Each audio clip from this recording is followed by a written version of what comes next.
पण आता जो एक नवीन ट्रेंड आलाय, हं. की ज्याला सोशल मीडियावर खूप फॉलोअर्स आहेत, त्याची निवड करावी. हं. हे नवीन ट्रेंडबद्दल काय म्हणशील? आ, अर्थातच ते फार काय म्हणतो ना आपण, की मुळात असं होतं का? म्हणजे हे होतं. ज्यांचे फॉलोअर्स जास्ती आहेत त्यांना कास्ट केलं जातं. हां. पण ते कुठल्या अभ्यासपूर्वक ते तो निर्णय घेतात का? किंवा त्यांना कधी असा अनुभव आलाय का, की ह्यांना घेतल्यामुळे ते प्रोजेक्ट यशस्वी होतं किंवा त्याचा काहीतरी फायदा होतो, हां. असा त्यांना अनुभव आलाय का? आणि म्हणून ते असं करतायत का? मला माहीत नाही. पण हां. मला ते अयोग्य वाटतं. कारण की आता एखादा म्हणजे काय म्हणतो ना, एखादा कलाकार उत्तम कलाकार म्हणून उत्तम असू शकतो. पण तो सोशल मीडिया उत्तम प्रकारे हँडल नाही करू शकत. कारण ना त्याला तेवढ्यात रस आहे, ना त्याला त्याचं तेवढं ज्ञान आहे. ना सातत्याने आज मी काहीतरी टाकायला पाहिजे म्हणून तो काहीतरी घडवून आणतो किंवा जे घडलंच नाहीये ते घडलंय असं दाखवतो. हे सगळ्या गोष्टी त्याला जमतीलच असं नाहीये. पण म्हणून तो कलाकार म्हणून कुठे कमी नाहीये. नाही, बरोबर आहे. तुम्ही त्याला हां. काम दिलत तर हां. तो उत्तम प्रकारे करेल. कदाचित तो ज्याचे फॉलोअर्स जास्त आहेत त्याच्याही पेक्षा उत्तम करेल. कारण त्याच्यात त्याचा अनुभव आहे. त्याला ते करावंसं वाटतं. त्याला ते आवडतं. म्हणून तिथे त्याचा रिझल्ट खूप चांगला आहे. तर फक्त ह्या एका गोष्टीवर ते जज होऊ नये, असं मला वाटतं, की ठीक आहे तुम्हाला फॉलोअर्स जास्त आहेत म्हणून एक हे वाटणंही मला चुकीचं नाही वाटत, की त्यांना ती एक शक्यता वाटते, की अरे ज्या भरपूर लोकांपर्यंत जी व्यक्ती पोहोचली आहे, त्या व्यक्तीचं काम बघायला कदाचित भरपूर लोक येतील आणि कदाचित आपल्याला त्याचा ॲज अ प्रोजेक्टमध्ये त्या गोष्टीचा बरोबर आहे. उपयोग होईल, असं त्यांना वाटू शकतं. पण तो एकच निकष नसावा. अगदी बरोबर, की की काही सेकंदाचं काम बघून त्याला लगेच आपण हां, की अरे मग म्हणजे मग हीच किंवा मग हाच, असं नसतं. हां. असं नसायला पाहिजे. हां.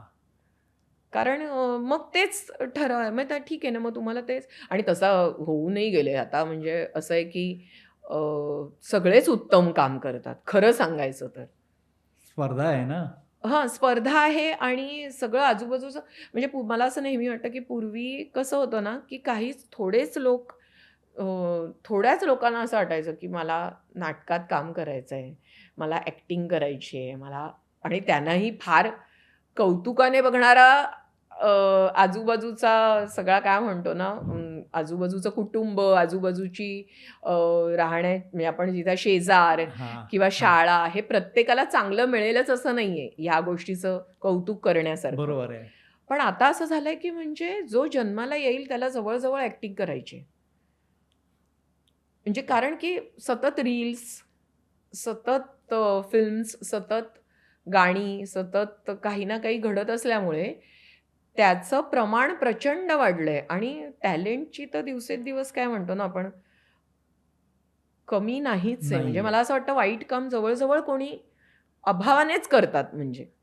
एवढं सगळेजण कामात पण म्हणजे खरंच तेही आहे. जसं हे आहे, की प्रत्येकाला करायचंय, पण आपण असं नाही म्हणू शकत, की ते वाईट करतायत.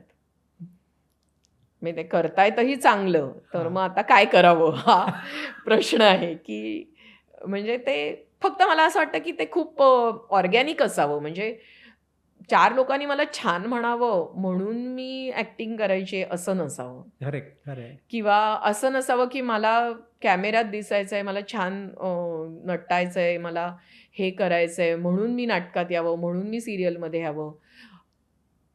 हे खूप मॅनेज्ड केलेली इच्छा आहे. बरोबर आहे.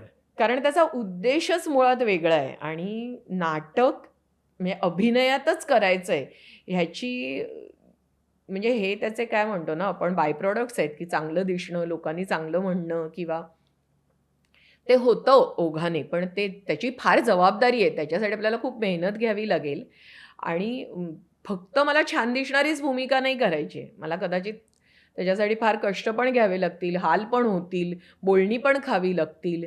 ह्या सगळ्यातनं गेले तरीसुद्धा मला तेच करायचं आहे. असं आणि काहीतरी त्याच्यातनं तुम्हाला एक न सांगता येण्यासारखं मिळत असतं.